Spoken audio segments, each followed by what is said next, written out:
So if you scroll through your feed right now, or just look at the messaging in the corporate world, you're going to see this relentless and frankly exhausting underlying assumption. Oh, yeah. It is absolutely everywhere. Right. It's this idea that we always need to be like breaking our limits. You're supposed to hack your productivity, hack your sleep, hack your entire human potential. Yeah, the ideal state of being, apparently, is to just be entirely limitless, completely unstoppable. Exactly.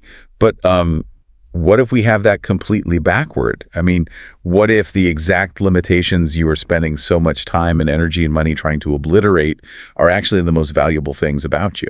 Well, that is a profound paradigm shift. And honestly, it's a difficult one to swallow at first because, we're conditioned to treat our boundaries like enemies. Right, like there are these walls we have to scale. Yeah, or glass ceilings we have to smash through. But if you take a step back and just look at the physics of reality, a world without limits is really just a world without shape. That makes a lot of sense. I mean, without boundaries, everything just sort of bleeds into everything else until it's just this formless blur. And that is the pretty deep philosophical territory we're stepping into today. It is. And the source material we're using to guide us through this territory is a narrative exploration called Beyond the Line, the transcendence of human limitation. Yes. And structurally, the author does something brilliant here. They build a foundation grounded entirely in physical reality before even attempting to tackle, any cosmic or abstract ideas. Right, which is so refreshing. It really is. The text argues that before we can even begin to talk about big concepts like how we derive ultimate meaning from the universe or how we navigate virtual spaces and meta-level consciousness, we first have to figure out how to exist in our own physical, highly limited bodies. Yeah.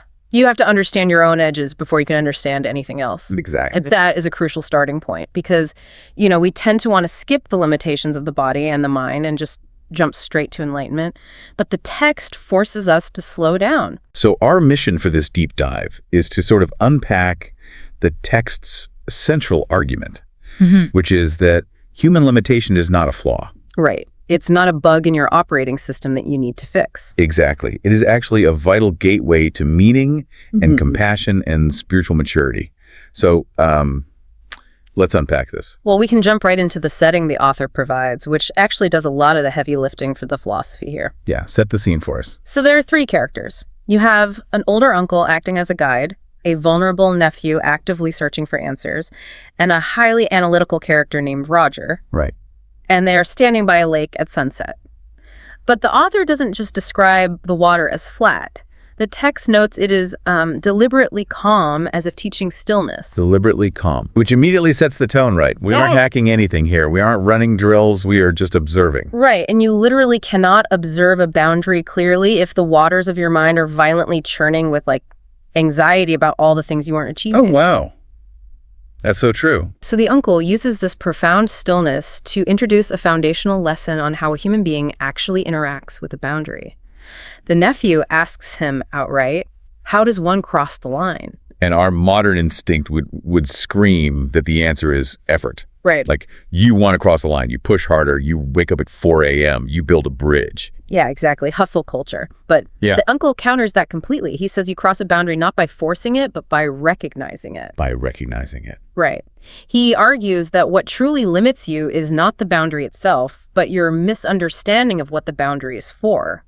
What's fascinating here is how the text shifts the entire issue from a problem of existence to a problem of perception. I love that. So the boundary isn't a physical prison wall designed to keep you trapped and small. It's a directional sign? A directional sign, exactly. That reframes the whole concept of failure or constraint. And Roger, the analytical character, he immediately picks up on this shift in perception. He points out a crucial idea about value. Right, because if you think about it for a second... Yeah, if we didn't have boundaries, if we actually possess that infinite, limitless power that productivity gurus tell us to chase, nothing would be precious. That's the paradox, isn't it? It really is. Yeah. Our specific personal limits are what give our specific lives meaning. Because you literally cannot do everything. The handful of things you do choose to do carry massive weight. Yeah. Limitation creates rarity. And rarity is basically the fundamental engine of value. Exactly. Because if you have an infinite amount of time and infinite energy, then no single moment, no single conversation with a friend holds any special value. because there's an endless supply of it right behind it. It's such a striking way to look at it. And Roger tries to ground this by looking at physics. He notes that in the physical world, a boundary doesn't define an object's essence. The boundary only defines its field of interaction. Its field of interaction. Yeah. I have to admit, when I read that phrase, it felt a little abstract to me. Yeah, it's a bit dense. But I tried to visualize what it actually means for us, for you listening right now, navigating your daily life. And I thought, think of a magnifying glass. Okay, a magnifying glass. I like this. Right. So a magnifying glass has a very hard, finite physical edge. It is deeply limited by its curvature and its size. Right. But that limitation isn't a flaw. That specific, rigid edge is exactly what allows the lens to capture sunlight, bend it, focus it, and create a powerful, intense point of heat. Oh, that's brilliant. Yeah, that focus is a meaningful interaction with the world. If you took away the boundary of the lens, if you just had an infinite flat sheet of glass stretching forever in all directions, the light just scatters. Right, it doesn't do anything. Exactly. It does nothing. It warms nothing. The limit is the only thing that creates the focus. That is the perfect mechanism to explain this. The boundary is the mechanism of focus.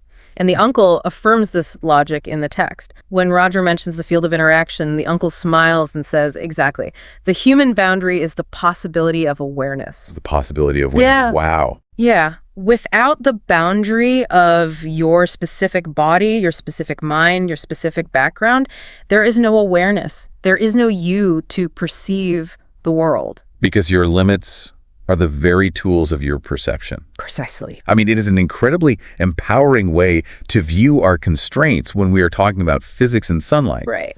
But the narrative, thankfully, doesn't just stay in the realm of abstract science. It pivots to the emotional reality of this. Which is where it gets tough. It does. Because it's one thing to say human limits are a field of interaction when we're theorizing. Yeah. It is another thing entirely when you get passed over for a promotion because you aren't naturally aggressive. Yeah. Or you realize you simply don't have the emotional bandwidth to be the perfect partner or parent every single day. In those moments, our limitations don't feel like a helpful magnifying glass. They feel like outright failures. They really do. The theory crashes into reality. And the author knows this. The nephew brings this exact tension to the surface. What does he say? So, standing by the lake, he confesses to the uncle, I used to feel incomplete, broken. Man, says he. It's a very raw, vulnerable admission. It's that universal human fear that our limitations aren't just boundaries, but like deep, unfixable fractures in our character. And the uncle's response is so gentle, but it completely flips our understanding of personal growth. He touches the nephew's shoulder and tells him that incompleteness does not mean you are beyond repair. Right. He says, a human being matures through limitation. He deepens through fragility. Deepens through fragility. I mean, we usually view fragility as a liability. Always. Something shallow or weak that we need to harden or protect or hide. Exactly. But the text frames the ego, our sense of self, not as this absolute solid fortress that needs defending, but as a rigid, reflective mirror. And our fragility is what cracks the mirror of our pride. Okay, let's make that concrete because it sounds beautiful, but how does fragility actually deepen someone? Think about an elite athlete whose entire identity is built on pure, unstoppable physical speed. That is their, limitless power. Yep. Then they hit a severe physical limitation, like a catastrophic knee injury. That limitation shatters their old framework, their mirror cracks. Okay, I follow. But that exact physical fragility forces them to adapt. They have to study the game differently. They have to read the defense, understand the subtle mechanics of their sport, and anticipate plays instead of just outrunning them. Oh, I see. Yeah. Their physical limitation forced a strategic mental depth that they never would have developed if they had remained limitless. That makes total sense. But I still want to push back on this a little bit, just playing devil's advocate for the listener here. Sure, go for it. Isn't the whole point of deep diving into knowledge, the whole point of personal development, to actually improve ourselves? Like to fix those broken parts of the knee or the broken parts of our psyche? That's the assumption, yeah. So why does this text argue that true transformation is about transcending the self rather than just continuously improving it? Because self-improvement, as the modern world defines it anyway, is usually just about decorating the ego. Oh, wow. Decorating the ego. Yeah, it's making the I slightly stronger, slightly smarter, slightly more efficient. but you are still trapped within the rigid, isolating line of that I. You're just a better version of trapped. Exactly. You are still obsessing over your boundaries, just trying to push them a tiny bit further out so you look better than the person next to you. The text suggests that true transformation requires stepping off that exhausting treadmill entirely. And we actually see that mechanism click for the nephew. He has this sudden, quiet breakthrough by the water. A sentence rises up within him, and he says it aloud.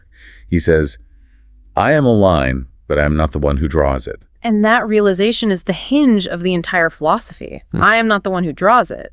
When he says that, he is letting go of the illusion of ownership over his boundaries. If we translate that to our modern lives, it feels like an invitation to give up control. It's stopping this exhausting 24/7 cycle of trying to heavily curate your personal brand. Oh, absolutely. And stop trying to control how everyone perceives your limits.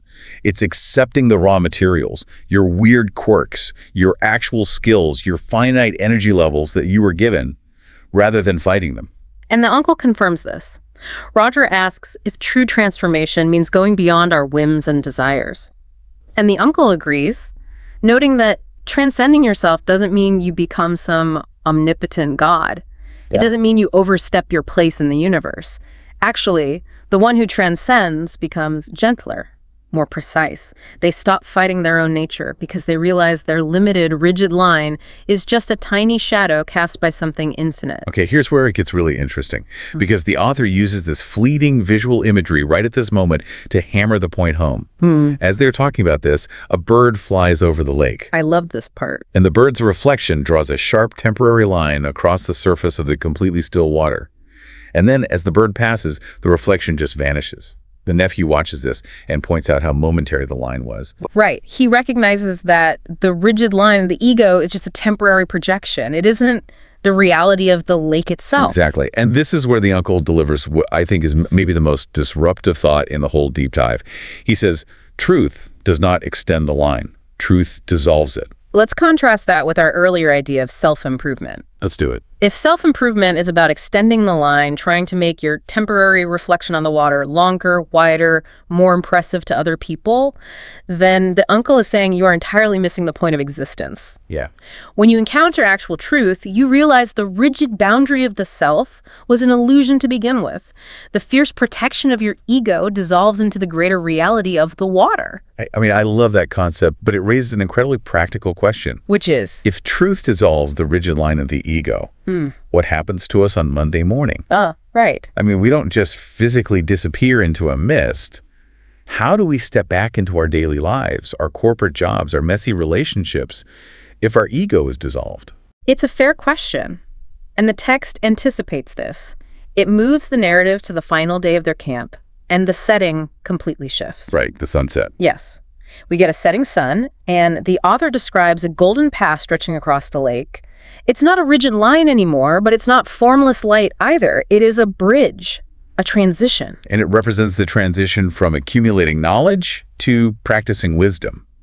Roger, who has basically been the stand-in for the intellect this whole time, voices this shift. He dips his hand in the water and admits that when he arrived at the lake, he thought his thoughts governed him. He believed his intellect was the master of his reality. But now he sees that thoughts are merely tools. They're useful, but the goal is to step beyond to being ruled by them. I think we can all relate to that. Oh, absolutely. I tell myself I have this impenetrable inner peace and intellectual control. But the second my neighbor fires up their leaf blower at 8 a.m. on a Saturday, that rigid ego is out the window and I am entirely ruled by my thoughts, ready to go to war over yard work. It just shows how incredibly fragile the inflated ego actually is. And this prompts the uncle to share a vital principle. He says, knowledge that brings humility becomes wisdom. That's powerful. If your knowledge makes you arrogant, if it makes you look down on your neighbor with the leaf blower, it's just data puffing up your ego. Exactly. You are just extending your temporary line. But if your knowledge makes you realize how little you actually know, how dependent you are on others, how temporary your reflection on the water is, then that knowledge is alchemized into wisdom. And to ground this lofty philosophy, the characters do something very tactile here. They start drawing in the sand on the beach. Right. The nephew bends down, draws a small circle in the sand, and says, "This was my boundary." And then He just wipes it away with his palm. He erases it completely and says he no longer needs to fear it. Notice he doesn't say he destroyed his boundary. Right. He says he destroyed his fear of it. Then Roger steps up. He draws two parallel lines close together in the sand. He points to them and says, this is the boundary, and this is the possibility beyond it. And then he does something beautiful. He fills in the empty space between the two lines. He declares that this space, the space between our strict limitations and the infinite potential, is where the human being meets the divine. It's the field of interaction returning, the space where the magnifying glass focuses the light. Exactly. And the uncle watches them internalize this, but then he gives them the ultimate visual demonstration. If we connect this to the bigger picture, the uncle steps into the water, he takes his walking cane, and he touches the surface of the still lake. And of course, when you touch a perfectly still body of water with a single point, ripples immediately spread outward. The uncle explains the metaphor in real time. He says a human being starts as a limited line, just like the sharp, rigid point of the cane touching the water. Okay. But when that line is directed rightly, when it stops fighting its limitation, it doesn't stay a static dot. It becomes circles, expanding dynamic circles. Moving outward. Right. It moves from I, the single point of impact, to we, the immediate rings of community around it. And from we out to the one who encompasses all as the ripples stretch across the entire lake. And that answers the question of what happens on Monday morning. When your rigid ego dissolves, you don't vanish. You expand. Yeah. Your limited existence, your specific desk job or your specific family role becomes the epicenter of outward flowing connection. You move from isolation to community. And as the ripples widen and disappear into the vastness of the lake, the nephew has a quiet realization. He whispers, Lord, let me grow within my boundary, not outside it, not in spite of it, within it. Because the boundary isn't a cage. It's the soil where you are uniquely planted. The illusion of separation is finally gone. The final moments at the lake are just so poignant. They really are. The uncle places a hand on both of their shoulders. He tells them the camp is ending, but their real journey is just beginning. He says, first toward yourself, then toward one another, then toward everything. And as they walk away, back toward their normal lives, the text leaves us with a lingering image. It explicitly notes that no visible line remained on the lake. Because the line wasn't out there in the physical world anymore. It was within them, transforming from a physical constraint into deep internal meaning. The uncle notes that the best trace you can leave is the one left in the heart, not in the sand. So the physical evidence of their lessons washes away, but the internal transformation is permanent. Now, in a traditional narrative, that would be the end. The sun sets, the characters walk off, the story concludes. Right. But this source text does something highly unusual. It includes an epilogue. And the epilogue explicitly states that it is not there to close the story, but to entrust it.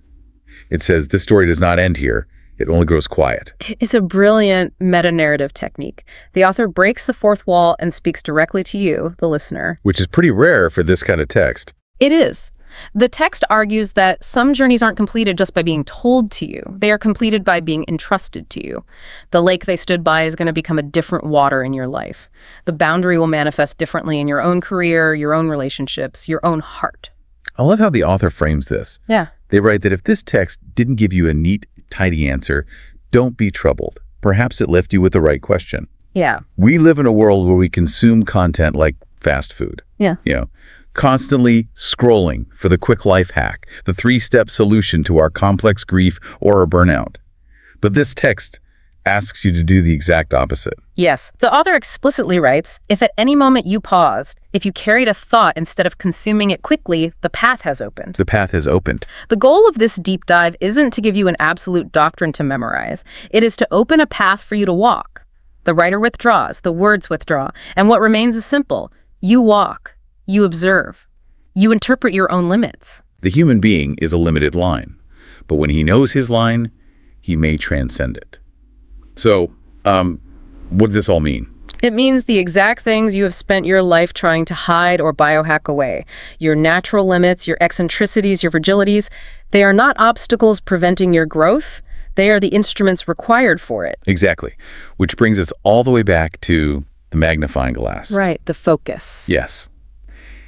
If we accept the premise of this deep dive, that our limitations are the very things that give our lives focus and value, it demands a profound shift in how we treat ourselves. So I want to leave you with a final lingering thought to mull over today. Let's hear it. Think about that magnifying glass. A crack in the glass feels like a catastrophic flaw. It ruins the perfect uniform picture we try to project to the world. Yeah, we try to hide it. But think about a current limitation, a flaw or a crack in your own life that you've been aggressively fighting against, something that makes you feel incomplete, just like the nephew felt. What if that specific crack isn't a failure you need to hide? Oh, that's a great question. What if that crack is changing the way the light bends? What if that very fracture is exactly the space where compassion, mercy, and a deeper, more profound truth are waiting to enter your life? It is exactly in those cracks where the human meets the divine. It is. Thank you for taking this time to pause, to not just consume this quickly, but to carry these thoughts with you. Keep walking your path, let the light bend where it may, and keep exploring your own expanding circles. We will catch you on the next deep dive.